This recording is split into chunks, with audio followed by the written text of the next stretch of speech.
सुप्रभात। मैं हूं जगेंद्र राणा। आज का हमारा आध्यात्मिक विषय है दर्शन। दर्शन देखिए, एकाग्र वृत्ति के साथ भजन करते करते एक दिन ऐसा आता है जिसमें भक्त को ऐसा अनुभव होता है कि हमारे इष्ट देव समीप से समीप बिल्कुल सम्मुख मौजूद है। जैसे किसी आदमी के सामने दूसरा मनुष्य उपस्थित हो, वैसे भगवान खड़े दिखाई देते हैं। साकारवादियों को साकार रूप में, निराकारवादियों को निराकार रूप में, जैसे भी जिसकी भावना हो। तो जैसा कि गोसाई जी ने कहा कि जाग के मने भावना जैसी, प्रभु मूरत देखी तिन तैसी।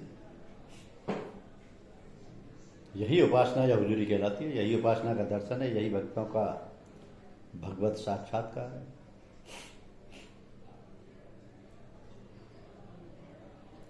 तो इस दर्शन के समय उपासक आनंद में विभोर उठता है।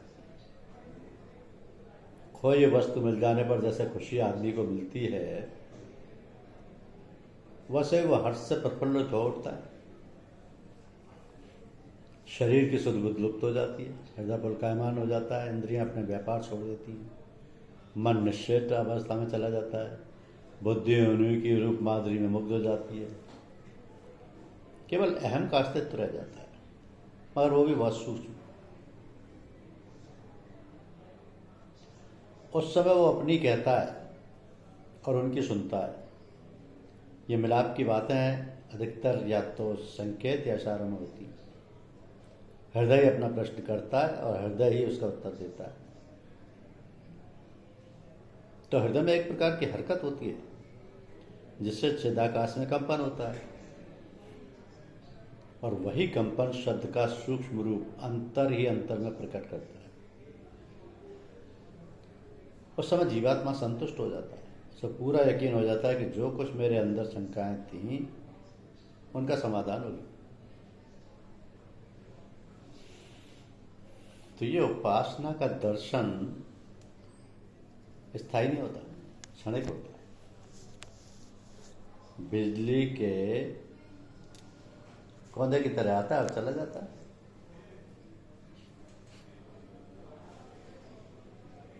एक बार की मुलाकात रास्ता जरूर खोल देती है, वो साधक को आगे बढ़ाती है और दोनों के अंदर घनिष्ठ संबंध पैदा कर देती है। कोशिश करने पर, भाव सहित पुकारने पर, विरह में व्याकुल होने पर, जुदाई में छटपटाने पर और प्रेम सहित बुलाने पर नित्य प्रति वे पास आने लगते हैं। यहाँ तक कि हर समय संग रहने लगते हैं। तो ये उपासना या भक्ति की चरम सीमा है। परंतु बिरले भाग्यशालियों को दर्जा नसीब हो पाता है।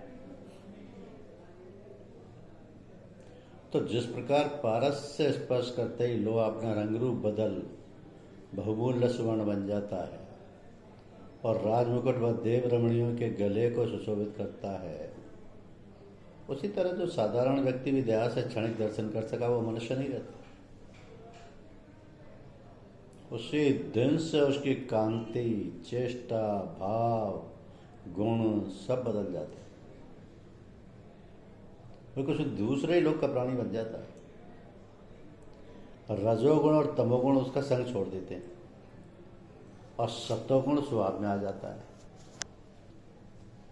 अशांति, चंचलता, चपलता उसके पास से विदा हो जाती और शांति, गंभीरता, प्रसन्नता, निर्भयता का राज उसके अंतःकरण पर छा जाता है।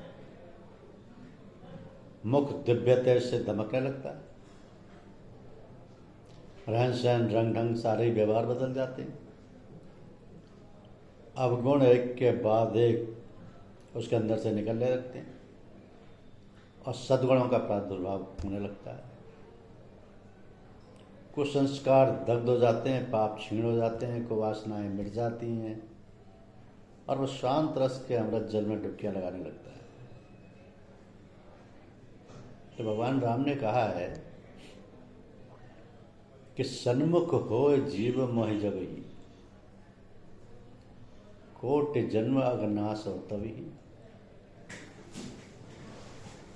उपासना व नजदीकी होते ही उसके आनंदमयी रूप की जरा सी झलक मिलते ही मनुष्य एकदम कैसे बदलता है, उसके अज्ञान का पर्दा एक क्षण में कैसे हटता है, इस पर हजरत मूसा ने एक बड़ी अलौकिक गाथा कही है कि हजरत मूसा रास्ते में चले जा रहे थे। उन्होंने देखा एक कुपड़ और मूड गड़िया आंखें बंद किए वृक्ष के नीचे बैठा हुआ बड़बड़ा रहा है। उसके मुख पर प्रसन्नता, शरीर निश्चेष्ट है, बाहरी सुधबुध उसकी लुप्त है। हाँ, किसी से बातें करते हुए जान पड़ता है, जैसे सूक्ष्म जगत में कोई उसके सम्मुख खड़ा हो, उसी की ओर उसका पूरा ध्यान है, उसी को संकेत कर वह अपनी बात कहे जा रहा है। मैं क्या कह रहा हूँ और कोई दूसरा भी वहाँ सुनने वाला खड़ा है, इसका कुछ भी उसे ज्ञान ही नहीं है, मानो उसे प्रेम समाधि लग रही। तो मूसा उसके समीप गए, चुपके से उसकी बातें सुनने लगे। वो कह रहा था, या खुदा, मेरा सर्वस्व तेरे अर्पण, तू अगर भूखा हो तो मेरी सारी भेड़ों का मीठा स्वादिष्ट पी, अगर तुझे जाड़ा लग रहा हो तो ये मेरा कंबल हो, यदि तू थक गया है तो तेरा जिस्म दबाऊँ, तुझे जो कुछ तकलीफ हो मुझसे कह, मैं उसी को दूर करने का उपाय करूँ। मेरे पास जो कुछ भी हो वो तेरा ही है, तू उसका भोग और सुखी रहे, तेरे किसी भी कष्ट के लिए मेरी जान निछावर है, इत्यादि इत्यादि। तो ये अवस्था ही उपासना या हुजूरी कहलाती है। इसमें समाधि आती है पर मैं और तू की द्वैतावस्था मौजूद रहती है। उपासक अपनी भावना और बुद्धि के अनुसार अपने प्रेम पात्र को देखता है और मनुष्य की तरह उसे वार्तालाप करता है। पर हजरत मूसा बड़े शूरवीर और क्रोधी थे। मिस्र के राजा फरून को विजय करने के पश्चात उधर के देशों में उनकी धाक जम गई। यद्यपि जिंदगी सादा और फकीराना थी, धन दौलत मुल्क फौज उनके पास नहीं थे, अकेले ही सफर करते और अकेले ही अधर्मियों से संग्राम में जुड़ते थे, परंतु तो भी उनके नाम का डंका बज रहा था। लोग उनसे भयभीत रहते थे। अपने इष्ट देव के प्रति ऐसे मूर्खतापूर्ण शब्द उनसे सहन नहीं हो सके। उन्होंने समझा ये मेरे खुदा की बेइज्जती कर रहा है, कुछ अपने से भी छोटा और असमर्थ समझ रहा है। कड़क के बोले, हो हरामजादे, ये क्या बक रहा है? कहीं खुदा को जाड़ा लगता है, कहीं उसे भूख सताती है, क्या उसे तेरी मदद की जरूरत है? वो तो सारे विश्व का मालिक है, सबको रोजी देता है, सबका पालन पोषण करता है। खबरदार आइंदा ऐसी हरकत की तो मैं तुझे जान से मार डालूंगी। गडरिये के कानों में शब्द पहुंचे, उसे चेतना आई, समाधि भंग हो गई, मस्ती उतर गई, होश आया, देखा हजरत मूसा क्रोध में भरे सम्मुख खड़े। भयभीत हो गया, डर से कांपने लगा। पास ही पहाड़ियों की सिलसिला था, बड़ी तेजी से उठ के भागा और एक अंधेरी गुफा में जा चुका। मूसा अपने स्थान पर आए, हाथ पैर धो के नमाज पढ़ने लगे। आकाशवाणी हुई, मूसा तूने बहुत बुरा किया जो मेरे प्रेमी को मुझसे जुदा किया। गडरिये के वह प्रेम से भरे शब्द मुझे बहुत अच्छे लग रहे थे। मूसा, मैं भाव का भूखा हूँ, प्रेम से मुझे कोई गालियाँ भी बकता हो तो मुझे बड़ी प्यारी लगती। कर्मकांड दूसरी चीज़ है, इसमें नियम चलता है, प्रेम में कोई नियम नहीं होता। वहाँ मान अपमान रहता ही नहीं। प्रेमी को इतना होश कहाँ होता है जो ऊंच नीच का विचार करे। उसकी मन बुद्धि और इंद्रियां अपना सारा व्यापार त्याग एकदम मेरी ओर खिंच जाती है। प्रेम की मस्ती में सुध सब बिसर जाती है। ये सब मुझे वह सब और मुझे ही देखता है, मुझे ही आलिंगन करने को दौड़ता है, मेरे पकड़ने को चटपटाता है, जो जी में आता है वो मुझसे बकता है। ऐसे प्रेमियों के अटपटे शब्द मुझे बड़े प्यारे लगते हैं। मैं सदा ही उनको सुनने को उत्सुक रहता हूँ। तू कर्म कांडी है, प्रेम के मार्ग को क्या जाने, इसलिए गलती तुझसे हुई है, आगे कभी ऐसा मत करना। कि ना है बसामी बैकुंठ योगिना हृदय न च, मद्भक्ता यत्र गायन्ति तत्र तिष्ठामि नारद। कि मूसा को एक नई बात मालूम हुई, अहंकार का पर्दा हटा, प्रेम के महत्व का उसको पता चला। भाग के उसी स्थान पर पहुंचा जहाँ गड़रिया बैठा था, अपने प्रेमी को रिझा रहा था, अपने इष्ट देव को सम्मुख देख रहा था और उससे उल्टे सीधे शब्द कह रहा था। परंतु अब वह वहाँ कहाँ था? तलाश करने लगा, पता चला एक अंधेरी कंदरा में छुपा बैठा। वहाँ भी पहुँचे, आवाज़ दी और बोली, ये गड़रिए डरो मत, मैं तुझे खुदा का संदेश सुनाने आया हूँ। मैं तेरे उन्हीं शब्दों से खुश था, उन्हीं को फिर खुदा के रूबरू कह, मैंने गलती की जो तुझे मना की। तो गड़रिया बोला, मूसा अब मैं बोल नहीं रहा। वो तो उसी वक्त की हालत थी, अब मेरी आंतरिक स्थिति बदल चुकी। उस क्षणिक दर्शन ने ही मेरी आंखें खोल दी। मेरे ज्ञान का पर्दा हट चुका है, मेरे विचार मेरे भाव अब पहले जैसे नहीं रहे। अब तो किसी दूसरे लोक का प्राणी बन चुका हूँ। मैं देखता हूँ कि मेरे प्यारे ने मुझे अपना लिया है। आप जाइए और मुझे मेरे चित्तौड़ के चरणों में पड़े रहने। तो यह है परमात्मा की उपासना का फल। प्रभु का एक मुहूर्त का सत्संग मनुष्य के हाव भाव और चेष्टा सभी बदल देता है। उसे इस स्थिति से उठा के एकदम कहीं दूसरी जगह ही पहुंचा देता है। उसके अंदर शांति, ढाढ़स और निर्भयता का संचार कर देता है। प्रसन्नता से उसका मुख खिल जाता है, शोक और अज्ञान उससे परे हट जाते हैं, मोह और ममत्व उसके संग छोड़ जाते हैं। उपासक जिस समय अपने ऊपर एक महान ईश्वरीय विभूति की छाया देखता है तो उसी समय बेफिक्री और शांति की गोद में खेलने लगता है। किसी से भय नहीं रहता, कोई चिंता नहीं सताती। प्रत्येक पदार्थ, प्रत्येक शक्ति, प्रत्येक विभूति उसे अपने अधिकार में ही दिखाई देती और सिर पर एक महान शक्तिशाली सर्वेश्वर पिता का हाथ दिखता है। इसलिए इसका ये जीवन एक आनंदमय जीवन बन जाता है। ऐसे दर्शन या हुजूरी के समय द्वैत भाव नहीं जाता, मैं और तू का झगड़ा नहीं होता। प्यार और प्रीतम दोनों रहते हैं, ज्ञाता और ज्ञेय दोनों ही अलग अलग भासते हैं।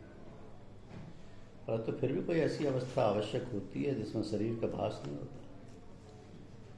उपासक प्रेम में विभोर अपने को भूल जाता है, उसका हृदय गदगद हो जाता है, कंठ रुक जाता है। जो साकार उपासक होते हैं उन्हें भावना के अनुसार एक दिव्य मूर्ति सम्मुख दिखाई देती है, और जो निराकार उपासक है उन्हें कोई चीज़ तो सामने दृष्टिगोचर नहीं होती, पर अंतःकरण महसूस करता है कि हम किसी के सम्मुख हैं और यही हमारा इष्ट देव है।